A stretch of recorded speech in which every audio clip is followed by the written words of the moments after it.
Ever met a foundation that does it all? Say hi to Nars Light Reflecting Foundation. Makeup meets skincare in a bottle.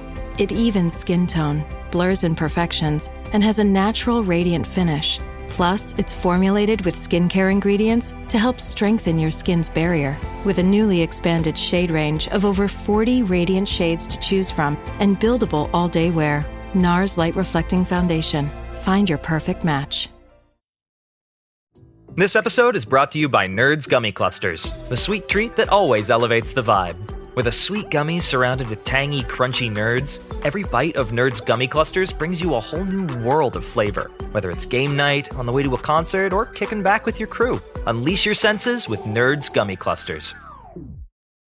Hello everybody and welcome back to my podcast, Esme's Country Life. In today's episode, we're going to be talking about my gaming era, and you might be thinking, Esme, I never knew this about you. You might be a little bit surprised because a lot of my content is about being outdoors, being in the countryside, being with my horses, and that's kind of more of like an indoor activity. But I have a theory that every kid that grew up in the countryside probably had a gaming phase, because when you think about it, I know in the countryside I spent a lot of my childhood outdoors in the sunshine, but especially in the UK, summers can be very rainy.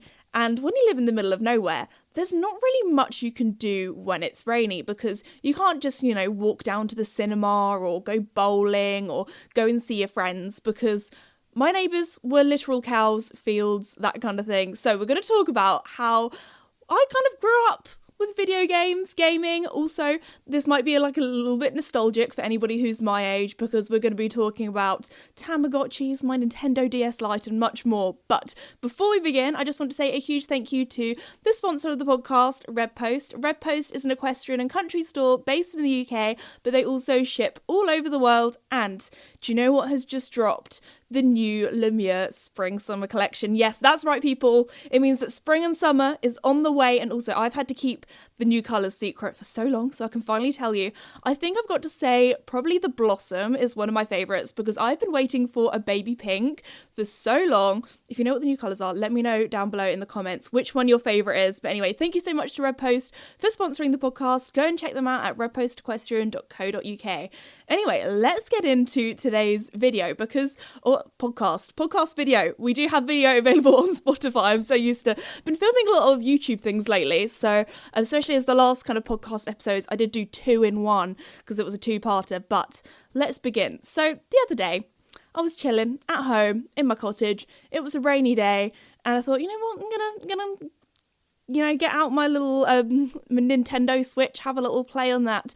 And it made me think, I haven't really told you about my gaming phase, and I think everyone has had a gaming phase, even if it was just like playing iPhone games or apps or that kind of thing.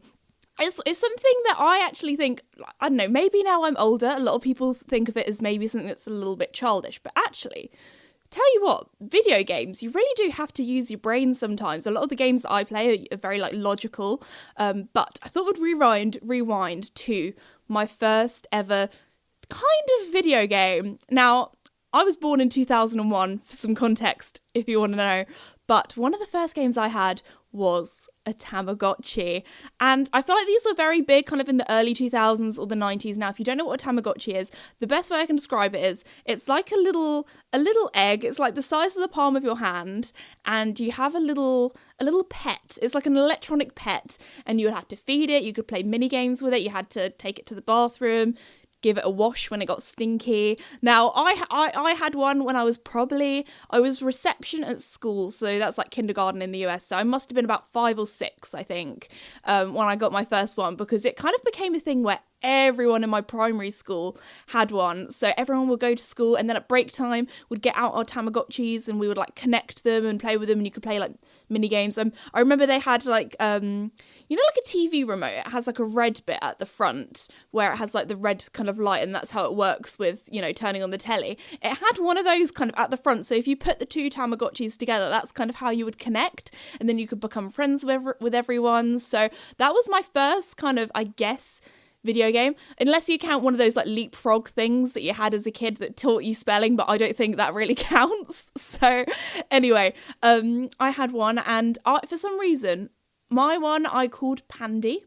You might be thinking, why? That's because on the box, the little main character looked like a panda, and then when it grew up, it looked like an apple. But I just thought, you know what?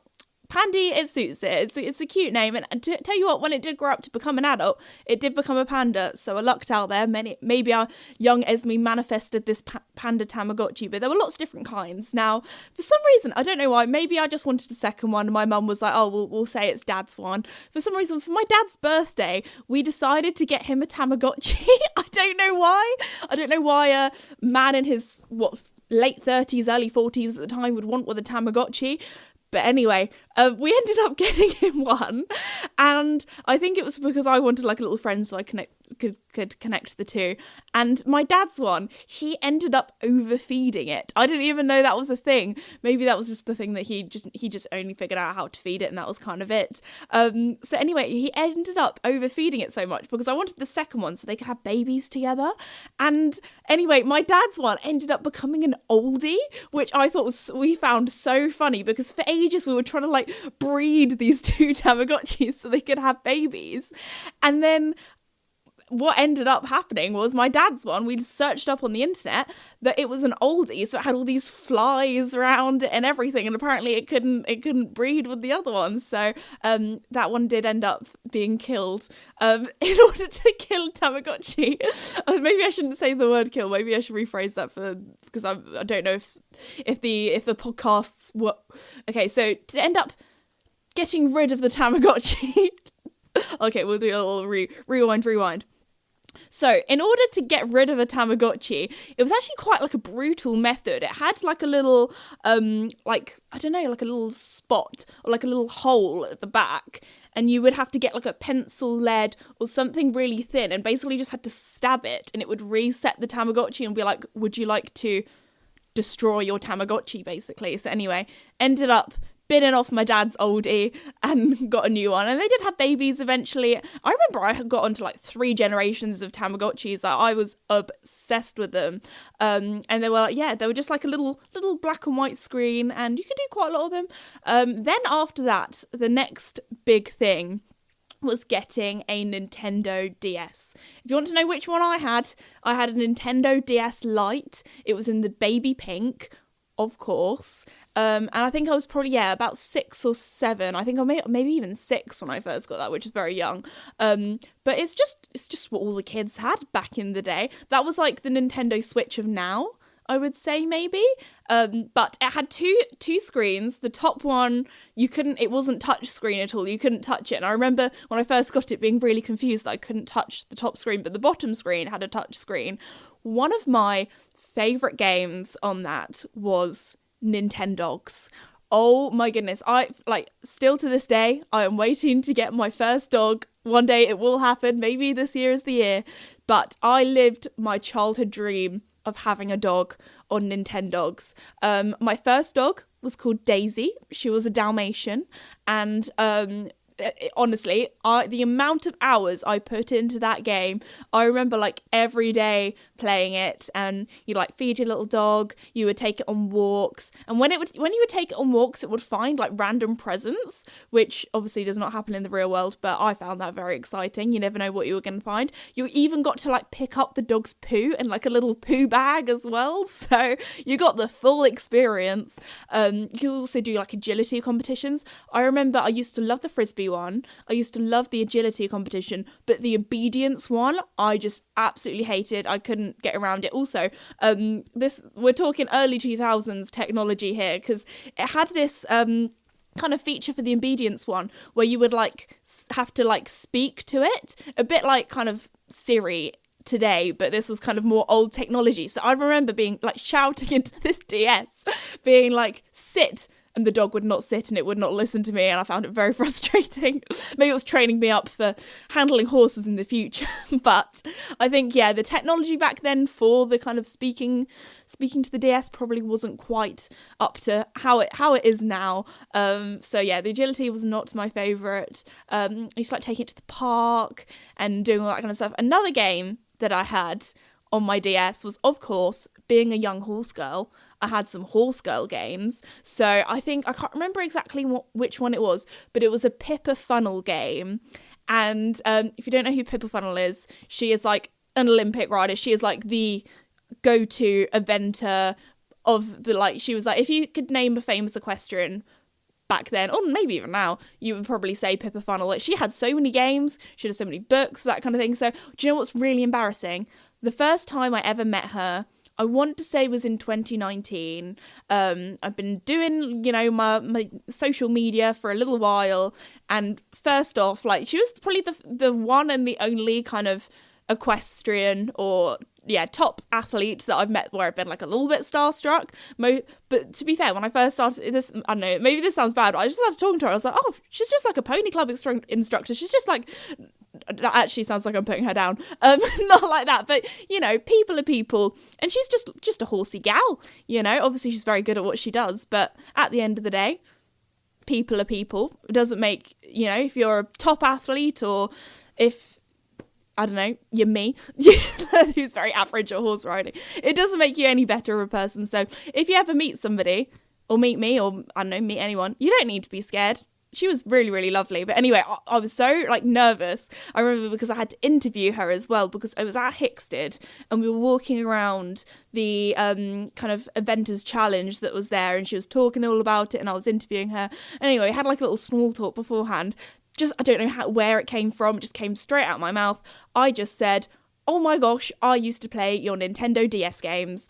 And that was so embarrassing. And she found that quite funny. So anyway, we chatted about that. But this game, I loved so much. Also, if you want to know, this was before I had any horses of my own. So when you first play the game, you got to pick like what colour horse you want and that kind of thing. Guess what colour I went for? I went for a grey. Because I tell you what, in a DS game, you don't have to worry about your horse getting dirty. I mean, my favourite part actually was the grooming, which maybe says a lot about what I do now in my life. But you know, you're riding around on this beautiful grey. It didn't have any poo stains or any mud stains. It looked gorgeous. So I did go for a grey because I did think it looked like a unicorn. Now, if I'm going to be looking for a new horse in the future, I will not be looking for a grey. They're so difficult to keep clean, especially when most of your life you are filming said horses that need to look pretty on camera. Anyway, moving on. So I really enjoyed this game. My favourite, actually, maybe this says a lot about me as an equestrian now, because my favourite things to do with the horses was grooming them. I don't know why. I remember the hoof picking out one. You had to do it so sensitively, if not the horse would like scream at you, and then it's like had like a little love heart bar on like how happy it was, and it would go down if you picked out its hooves too quickly. And there was me as like a little speed child. Even in today, I like to do things as quickly as possible. So I was like picking out this horse's hooves on this game, and I just didn't know how to do it gently. I do, just saying, in real life, I pick up my horse's hooves very gently. Just saying. But in this game, there was like no way of doing it gently. I don't know. I just never managed to figure out how to do it properly. Anyway, so yeah, I really enjoyed the cleaning and the bathing. I really enjoyed the hacking as well. Also, on this game, you got to like pick your timetable for each day. And I remember, this sounds really bad, I do dressage and I do school my horses properly now in real life, just saying. But as a kid, I was like, I'm not putting dressage on my like schedule of what I'm doing with my horse each day. I'd always want to do the cross country, the hacking, or the show jumping. I remember that I found the cross country the most fun because I would just go like flat out gallop, and then the horse would get tired or be like, no, you can't go that fast anymore. I'd be like, oh no. My favourite was the hacking, actually, because you'd often do like little mini side quests. Like you'd go around and like somebody's horse has escaped and you have to go and find it in the woods, and you'd be like galloping along. So those sort of ones were my favourite. But yeah, the dressage on that, the reason why, for some reason, the game mechanics, it was really weird. You had to like draw the shape that went up on the screen, and I took 6-year-old me did not have the brain capacity to figure out how to do that. I remember like having like a little nostalgia trip maybe at like 13, going back on and like playing all the old games that I used to play and actually managing to figure out how to play them.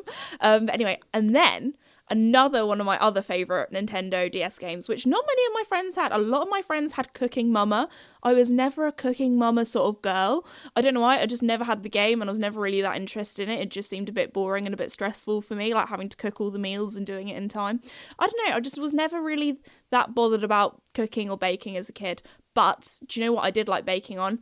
I had a Tamagotchi DS game, which I don't think many people had, but that was my favourite one.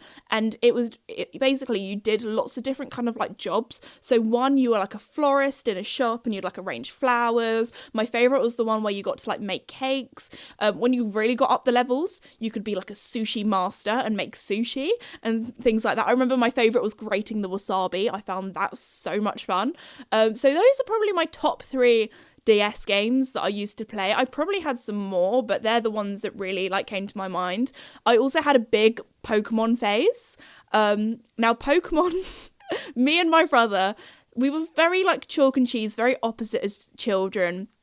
I was very outdoorsy, into horses, into doing slightly dangerous activities like gymnastics and rock climbing and like, you know, just adrenaline kind of stuff. When my brother, he was a more of an indoors computer maths kind of person. So we didn't really have like a lot that we were really in common with, especially as like he was a boy, I was a girl, I was into girly things, he was into boy things, like very stereotypical. But the one thing that we had a common love for was video games, actually. So there are a few games that we would play together, and that's when, let me introduce you to the Nintendo Wii. I think it was the Christmas of 2008, we got a Nintendo Wii. Now, if you don't know what that is, a Nintendo Wii is like a games console. The best way to describe it is like a bit like an Xbox, how you connect it to a TV, but this was a Nintendo version. So a bit like a Nintendo Switch, but from 2008. And I remember we got it one Christmas as a family, and I was so excited. I was also really nervous because my mum made a joke that Father Christmas was going to get confused and give me a pot of reindeer Wii. And I was like so worried that like he would have got a different type of Wii. Also, the Nintendo Wii is spelt WII rather than like urine Wii. Anyway, moving on. So we got this Nintendo Wii, and favourite games on it, for some reason, Wii Sports was the go-to game that everyone liked to play. So I remember that Christmas we had so many like tournaments with the family of bowling on there was really good fun.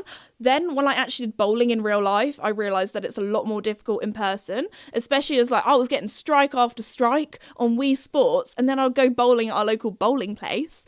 And even though I said at the beginning of this video that we didn't go bowling very often because it was quite a far drive, just saying. I did go bowling sometimes, but I went in real life, and like when the barriers were down, like even today, I am rubbish at bowling. Like I like to have the barriers up, and if the barriers are down, it just goes to the side, and maybe I don't get enough speed. Or I love those things that you kind of like put it at. This is really difficult to describe on an audio podcast, but do you know what I mean? Like there's those metal cages with kind of like a slide, and you just put the ball in and it perfectly rolls down straight. I used those, which they did not have those in Wii Fit. Also in Wii Fit, I played tennis a few times, but I found that a little bit frustrating.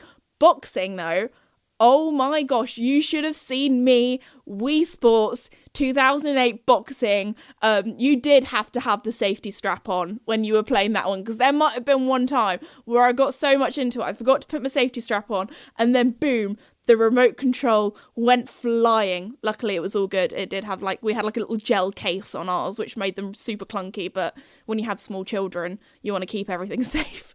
So anyway, I remember me and my dad, we would like do Wii boxing together, and it was so much fun. What other things did we play on? Of course, I had a horse riding game on, I think it was called My Horse and Me. I played that a lot. That was good fun. I did prefer my Pippa final game though on my DS. I did find it a little bit, do you know what? Maybe this is a lot about me today, but my horse game on my Wii, you would like do competitions, and it would kind of rank you against, I thought it was real people, it was actually the computer, and I'd be playing this game and like I would do really badly at the show jumping, and I would just never enter the competitions in that game because I was so mortified that people would think I was really bad. And maybe that says a lot about me today, because I'm not the biggest fan of competing anymore. I just find it so stressful, and if I'm going to do something for fun, I don't want it to be stressful. Also, Mario Kart. How could I have forgotten about Mario Kart? I'm not even going to explain Mario Kart. Everyone knows what Mario Kart is. Even today on the Nintendo Switch, it is like the most top bought game, I'm pretty sure. I remember whenever I would play Mario Kart with my mum, she'd be like, can you put an easy one on? Do you know which one I would put on? Rainbow Road. Oh yes, it was the trickiest one because you'd be like driving along on this road, and it was a bit like bowling without the barriers, because if you went off the edge, you would have to have this little turtle guy and come and fish you out with a fishing rod and put you back on the road. My mum kept falling off again and again, and then she stopped playing Mario Kart with me. But Max and I, my younger brother, we would play Mario Kart all the time together on the Wii.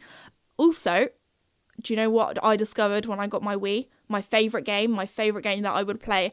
Actually, it makes me think I had so much time in the mornings as a kid. Maybe it's because our local primary school was literally like 5 minutes away, so I would have a lot of morning. But I think if I'm getting ready for work in the morning or getting ready to go and feed the horses, like I'm out of bed and I'm gone. I'm ready. When I had what felt like 2 hours just chilling at home before school in the mornings. To be fair, when I was a kid, I woke up very early in the morning, when now I need my sleep. But anyway, every morning I would go onto my little Nintendo Wii, and do you know what I would play? Animal Crossing. This was the old school one before the one on the Switch. This was Animal Crossing Let's Go to the City, it was something along those lines, and I loved it so much. Oh, do you know where I got this game? Like, I hadn't heard of it from a friend. I hadn't heard of it from like a TV advert or anything like that. Let me take you back to a time where there was a shop called Blockbuster. We were so lucky that our local town had a Blockbuster. And if you don't know what that is, basically, if you could imagine like the App Store or the Nintendo eShop or Amazon, I guess, but in a shop where they just sold like video games and DVDs and that kind of stuff. That was Blockbuster. And that is why we no longer have Blockbuster, because it's so easy to just download games online or buy games online that arrive the next day. So anyway, I went in there and I remember flicking through all the different like Nintendo Wii games that they had, and I remember seeing it and thought, oh, that's cute, that's got animals on. Basically, I would look through and just look at ones with animals on. I remember I had a hamster game as well. I loved that. Anyway, so I remember picking it up and being like, oh, this looks quite fun. That is my favourite game, and it probably will be my favourite game for the rest of my life, because we'll get onto this later, but I had a serious Animal Crossing phase in lockdown. But anyway, back to Animal Crossing on the Wii. I remember being so frustrated because I would have to go to school, and that's when Tom Nook's shop would open, because it would open at like 9 o'clock, and that's when I started school. So I would only be able to go to the shop when I got home from school in the afternoon, because I would get home, I think I finished school at 3:30.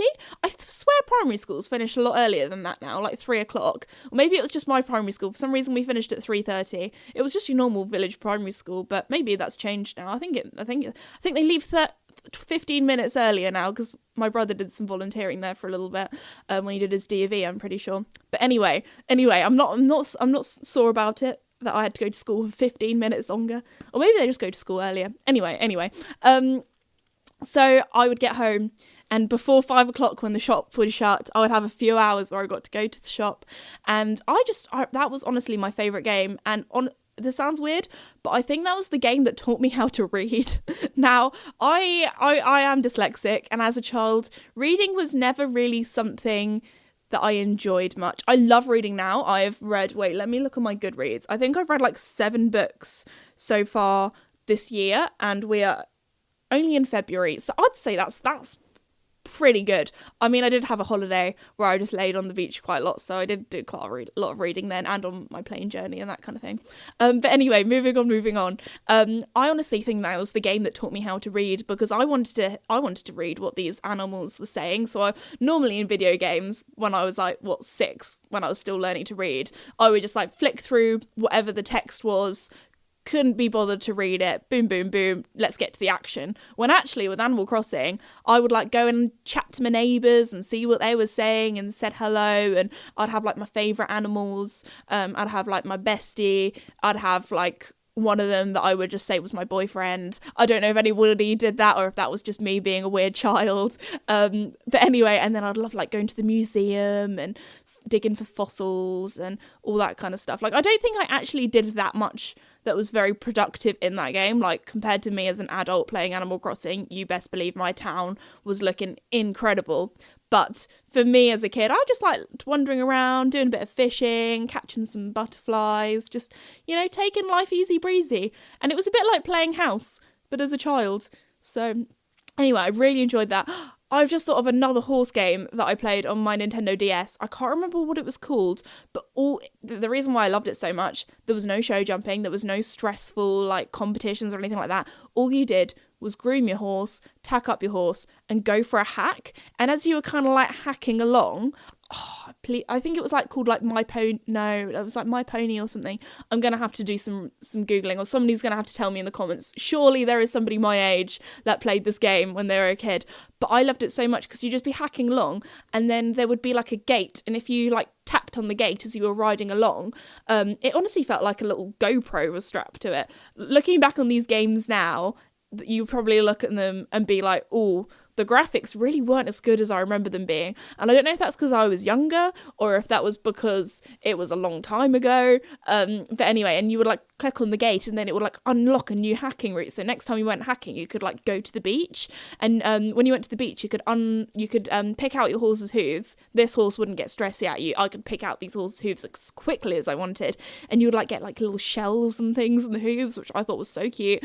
And also the whole point of the game was you'd be riding along and you'd have a camera, which like this is a game designed for me now. This is my sort of game because I'll be riding along on my horse with my camera and you would like take pictures of all the animals, and there'll be a farmer being like, oh, I've seen there's a fox about, can you take a picture of the fox? Or, I don't know, I'm trying to think of like random animals. There'd be like peacock or something, and you would take pictures of it, and then you would like unlock all the different animals. So there was all the different cow breeds, which I was like a very nerdy child. Like I loved learning about different breeds of animals and that kind of thing. So that game was one of my favorites. So yeah, I had my phase where I had my Nintendo DS, I had my Nintendo Wii, playing along, and then I feel like I had like a little bit of well, to be fair, I was going to say I thought I had a little bit of a dip of gaming, but I did then go on to the Nintendo 3DS, which, because there was a few more new games, like there was a newer version of Nintendogs, the new Pokemon game was on there, so that was one of the reasons why I really wanted to get it. And then after that, to be fair, looking back at it, having a 3D version, I feel like 3D was like a really big thing then. This was probably about, I want to say 2012, 2013. So like the top screen was 3D, but I remember most of the time just everyone had it turned off. So there was like your normal like kind of DS games on that. And this was kind of around this time where I went to secondary school. And then I kind of had like a little bit of a break, of gaming, because I guess I was busy at secondary school. It wasn't like the cool thing. Nobody in secondary school really had a 3DS. I had one because I had a younger brother, and me and my younger brother would play it together. But when you got to secondary school, it wasn't really like a very cool thing. And then around that time, a lot of people had iPods. This was kind of before an iPhone was a thing. Like it was a thing, but only adults had iPhones, I guess. Like if you had an iPhone as a teenager, you were minted. You had so much money. Like it was like the equivalent of having like a swimming pool at your house. That's the best way I can kind of like describe it. Like if you had an iPhone at that age, it was like, wow. So I think, yeah, so most people had they had like an old style like flip phone, or like a phone where you had to press three buttons for it to send like a letter, if that makes sense. Like it was a really old phone. I think the only game that you had on it was Snake 3, or even Snake 1 if you're going that far back. But I remember Snake 3 I had on my phone. I had a Nokia, and it was actually, I think it was a slidey up one, and it was bright purple. It was very cool. Oh, that's just maybe. Did anybody else have a phone sock? Like you literally had like a little sock that you would put your phone in. Like, oh, that's so nostalgic. I feel like, yeah, phone socks aren't really a thing anymore, are they? But anyway, so you would have your basic kind of phone, and then a lot of people had iPods. I never actually had an iPod. My brother had an iPod though, but I don't know, I wasn't really that bothered. I was lucky that my dad got an upgrade, so I got his old kind of iPhone around the sort of age where it was kind of, phones were slightly cheaper. They're still really, really expensive, but you could get like older iPhones for cheaper, if that makes sense, rather than being a 13-year-old walking around with a phone that costs like £1,000, and £1,000 back then was even more money. So anyway, especially with inflation and all that kind of stuff. Anyway, moving on. So I kind of I'm like early-ish secondary school, had my iPhone 4, which was my dad's old one, and the games I loved to play on there were like Cut the Rope, Temple Run, Jetpack Joyride, Candy Crush. I don't know how popular these games are now, because I don't really play games on my phone as much anymore. Minecraft was a big thing. I used to play Minecraft with all the boys, like the Pocket Edition. We would like play it at break time. What other games did I used to really love that were really big? We off? 30 seconds of carefree bliss. Oof, like winding your hair carefree. Oh, like using Clorox disinfecting all-purpose cleaner in the home carefree. Yes! Like dog slobbing on the coffee table and cleaning it with Clorox carefree. He's on a roll now. Spit toothpaste on the faucet. You got it. Peanut butter on the light switch. Oh, spritz. Spritz. Clorox, man. Clean feels good. Okay, we're back. Use as directed. Sergeant and Mr. Smith, you're gonna love this house. Bunk beds in a closet? There's no field manual for finding the right home. But when you do, USAA Homeowners Insurance can help protect it the right way. Restrictions apply. I'd say, yeah, there was a few horse games on there that I would play and that kind of thing. I would say, yeah, that was when Clash of Clans, that's when all the boys played that. I was never into that. I just played Minecraft with them. But they're the sort of games that I guess was kind of the games that I was playing at that time. Oh, wait a minute. I've just remembered back at primary school, even more games that I've forgotten about. Can we just wait a minute? This is going to unlock some memories for everyone my age. Can we talk about Club Penguin?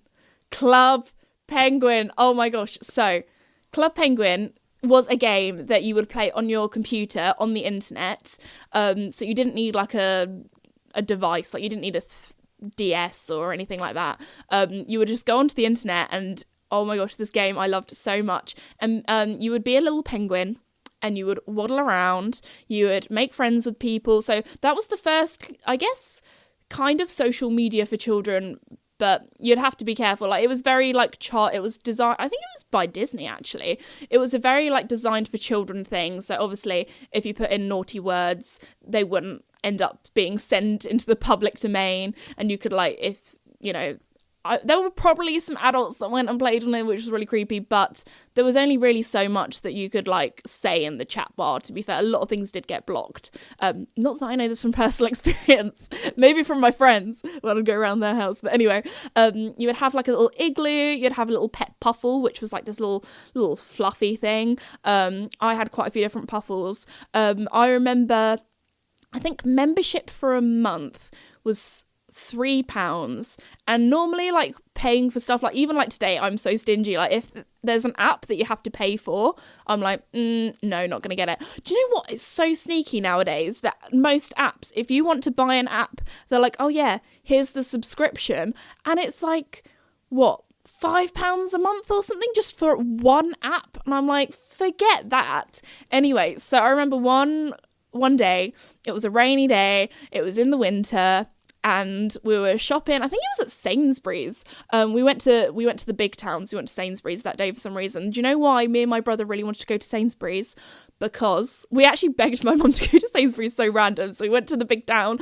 We went to the Sainsbury's because there are not many supermarkets near where we live. So this was like quite a little bit further out. It was like a quite long car journey. We went to this one Sainsbury's because they had Club Penguin cards. So buying stuff on the internet back then, I don't know, it just seemed like a little bit sketchy at times. So my mum was like, do you know what we're gonna do? We're gonna go to the Sainsbury's and get the £3 Club Penguin cards. So what you would do is with this card, you would like scratch off the back and it would be a code. So then you could buy like the membership. So me and my brother, for 1 month, we had the Club Penguin membership. And when I tell you, I use that to my full capacity, because you could like buy extra clothes for your penguin to wear, you could upgrade your like things. So that 1 month that I had this membership, I was playing that game every morning. Me and my brother would go onto the same server. So we had the family computer and then we had the family laptop, and I can't remember which one was better, but every morning it would depend who woke up first, was who got the family laptop and who got the family computer, and we'd race down the stairs. To be fair, I think in the end my mum did put a thing in place being like, Esme, you got the family computer yesterday, so you're on the laptop today, just to make it fair, because, you know, siblings, things can get competitive. So my favourite game on Club Penguin was the one where you would be in like a coal mine and you would be surfing on the like mine cart. I found that so much fun. They also had lots of little mini games, like there was a surfing one. I would love to go to the coffee shop as well, play the little coffee shop game. There was the one where you would do fishing, and I remember my friend taught me how to catch like the big fish at the end. And I remember when I caught that for the first time, being so proud of myself. There was also like, I think there was like, it was called like card jitsu. Like me and my brother had a real Club Penguin phase. Like we had like got the little card game in real life. We even got like, there was like a secret agent game on the Nintendo DS that my brother used to love playing as well. But yeah, also little mention as well, back in that kind of time, this was probably like late primary school for me, Moshi Monsters. That was another game that we loved playing on the computer. Again, it was just like a kind of computer on the internet game, which I don't really know if there are many games like that nowadays for like younger children. The only thing I can really think of is Roblox. That's the only thing I can really think of where you kind of like talk to other people or go online or that kind of thing. But anyway, we would play Moshi Monsters. That one you couldn't really like talk to people, which I guess, yeah, made it more child safe. But I'd love going on like little missions. I would love just like the daily rocks. You would do this daily challenge, which actually is really good for children, because you would have to do this like daily kind of challenge, and they would all be very like brain games. So there was like one where you had to do like maths, one where you had to do like some sort of like logic thing. I remember being like, oh my gosh, why is this computer game making me do maths? But then being like, actually I get so many rocks, which was like their kind of like type of money in the game. I remember like, oh, I'll do the maths for the money. They also had like a little rip off of Angry Birds as well. Used to like playing that one, and the ice cream shop as well. So anyway, Moshi Monsters was a big thing. My brother was such a Moshi Monsters nerd that he wanted to try and collect all the Moshlings, which were like the little pets in the game. And I remember he missed out on one Moshling. There was only one that he didn't have. And that was because in order to get this Moshling, you had to get the code from the Moshi Monsters magazine. So my brother, at the good old age of like 8, wrote an email to Moshi Monsters headquarters and said, I have all the Moshlings but this one, and I didn't manage to get the magazine when it was printed. Can I please buy a magazine? And I'm pretty sure they just sent it to him. Like, how cute is that? Oh my goodness. So he ended up getting the Moshling. If you want to know which Moshling it was called Dustbin Beaver, which I'm pretty sure was a nod to Justin Bieber, because he was one of like, he was popping off at that time. I mean, he's still a very well-known artist, but he was like huge back then. I remember you would also have like a little profile, and it'd be like what your favourite food is, who your favourite band is. I would love to look through the list of that band, because of all like the bands, because I remember it would be like the top ones that most people would put would be like One Direction, Lady Gaga, Selena Gomez, Justin Bieber, like that kind of thing. So that's quite good fun. So yeah, that was also a big one. For a little while I played Bin Weevils, but it wasn't my fave. So they were the kind of games that I played in my childhood. They were the kind of games that I played when I was younger. And then I kind of had like a little bit of a break from gaming. I mean, every Christmas, me and my brother would buy the new we would buy the new Pokemon game. There would be basically a new Pokemon game out every November, and then we would like wait till Christmas to get it so we could play it together. And that was like our, like, even though we were getting older and, you know, we weren't really getting toys for Christmas anymore, we would still love playing this Pokemon game together. Even up to the stage where I was like doing my GCSEs, I was still playing this Pokemon game with my brother because I just loved it so much. And also we'd still like play like Super Mario and all that kind of stuff. We'd play on like the 2-player. I would always make sure I was player 1 because I was the older sibling. My brother, he had to be player 2, which I found quite funny because sometimes player 2 didn't have to do as much, even though he was way better at me at the games than I was. So yeah, and then I didn't really do gaming for a while. I mean, I had the odd game on my phone, kind of like lost interest in my Nintendo 3DS because they weren't really making games for it anymore. And that's when I introduced you the Nintendo Switch. So I decided to get a Nintendo Switch actually I bought it myself. I was 18, 19 when I bought it. I was 18 when I bought it, and it was in lockdown. Lockdown happened, and I thought, do you know what I'm going to do? I'm going to get a Nintendo Switch to keep me occupied during lockdown. And do you know what game was my favourite on there? Animal Crossing. Now, I've talked a lot about Animal Crossing before, but this was a real nostalgia trip for me because I played it so much as a kid, and there was so much more that you could do in the Switch version. I don't want to know how many hours I played on that, but that was my lockdown game. I couldn't go out in the real world, so you know what I did? I went out in Animal Crossing. So, that's probably the last kind of my gaming phase. I did actually, in lockdown, get a PC, so I've got a few different like PC games that I quite like to play every now and again. A lot of the time I love like cozy games. I'm trying to think of like which ones are like my favorite, but like farming sims, that kind of thing, because I just love a little brain off activity to do in the evenings sometimes, especially in the winter. Like I don't really game much in the summer. Like in the summer I make the most of the sun, I go to the beach with my friends, I go for walks in the woods, like that kind of thing. But in the winter, when it's horrible outside, I just like to snuggle up with a little game. I quite like kind of games that have like a little bit of a story as well. I find them quite fun. But I think that is pretty much everything on my kind of video game journey. I really hope you enjoyed hearing it, especially if you're my age. I think there's going to be a lot of nostalgia in this episode about kind of like my different gaming phases, about some of my favourite games that I played growing up, especially the horse games. Even if you are younger than me or older than me and didn't grow up in the same time as me, I'm sure the horse games you guys would have found interesting. But anyway, I just want to say a huge thank you to you guys for listening to today's episode. Please follow me or rate me 5 stars or like the podcast, whatever podcast platform you are listening to me on. You can also, on Spotify, download episodes. So if you don't have Wi-Fi and you're on your morning commute, you can hear me whispering into your ears. That sounds a little bit creepy. Sorry, I won't say that again. And then also I want to say a huge thank you to Redpost for sponsoring the podcast. I really hope you all enjoyed, and I will see you all next time. Bye!